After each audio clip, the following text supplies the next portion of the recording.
একটা মানুষ যখন চোখের দৃষ্টি ফিরে পায় না, তখন সবার আগে যেটা ফালাই দেয় এটা হচ্ছে তার হাতের লাঠি। আজকে স্বাধীনতা পায় সবাই ভুলে গেছে, এই মেয়েটারে অপমানিত করতেছে। মরে গেছে এতের শহীদ উপাধি দিছে, বাইসে আছে তার কোনো দাম নাই। এই মেয়ের অপরাধটা কি ছিল? আজকে সবাই মিলে তার অপমানিত করতেছে। আন্দোলনের সময় এই মেয়েটার অবদান সর্বোচ্চ ছিল। আমি এমন বন্ধু চাই না তো, যে বন্ধু আমার বিপদের সময় ঘরে বসে থাকে। আমার বেয়াদব বন্ধুটাই বালা। এই মেয়েটা বেয়াদব, সবাই তারা আজকে রোস্টিং করতেছেন, কারণ সে সেনাবাহিনীর মুখে মুখে তর্ক করতেছে। কিন্তু কিছুদিন আগে আন্দোলনের সময় যখন পুলিশের মুখে মুখে তর্ক করছে, সাংবাদিকের মুখে মুখে তর্ক করছে, সবাই হাতের তালে দিছে, বাহবা দিছে। আজকে থানার মধ্যে তারা অপমানিত করছে, কারণ সে পুলিশের বিরুদ্ধে কথা কইছে। একজন খুনি পুলিশ, তারা হলো খুনি। আন্দোলনের সময় হাজার হাজার মানুষ মারিয়ে গেছে, তাদের বুকে গুলি চালাইছে।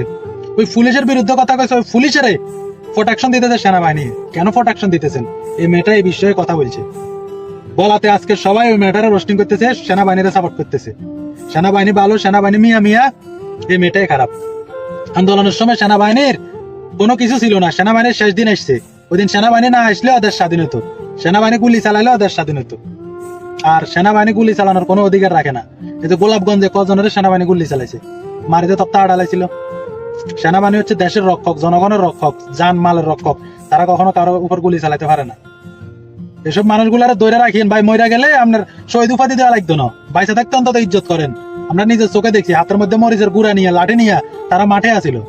আর আপনারা কিছু কিছু সমন্বয়ক আমি দেখছি, আমার নিজের চোখে দেখছি, আমার নেট বন্ধ আছিল। অনেক অনেক সমন্বয়ক গেছে আন্দোলনে, অনেকগুলা গেছে শুধু ভিডিও বানাই ফেললাই, টিকটক বানাই ফেললাই, ভিডিও একটা বানাই চলে এসছে। আর রাজপথে যারা আছিল তারাই মেয়েগুলা আছিল। আমি সমন্বয়কদেরকে অসম্মান করতেছি না ভাই, এসব খারাপ গুলারও সাপোর্ট করিয়েন। খারাপ গুলা ছিল বিদায় আজকে আমরা স্বাধীন। তারা কথাগুলা সাহস করি, জীবন মৃত্যুর ভয় করানো, সরকারের ভয় করানো। আমরা ফেসবুকে একটা লাইক দিতেও ভয় পাইছি, একটা কমেন্ট করতেও ভয় পাইছি, আর তারা রাজপথে ছিল। আজকে তাদেরকে বুঝা যাইয়েন না। দেখতেছি খারাপ খারাপ পোশাকের ভিডিও গুলা, এমের স্ক্রিনশট গুলা, ইয়াগুলা আপনারা দিয়ে দিয়ে ভাইরাল করতেছেন। আজকের ঘটনা একটা ছেলে দর্শন করছে, ওইখানে যাই ওই মেয়েটা প্রতিবাদ করছে। ওই ছেলেরে মনে করেন মামলাটা আমরা নিজের হাতে লেখাইছে, লেখাইয়ে কি করছে, পুলিশের হাতে তুলে দিছে। তো বাইসে থাকতে অন্তত মূল্য দিয়েন মানুষের। আজকে এই মানুষটা দেখবেন যে কদিন পরে মনে করেন যে হাওয়াই যাবো দেশে, তো তার যদি কিছু একটা হইয়া যায় দায়ভার কে নেবেন?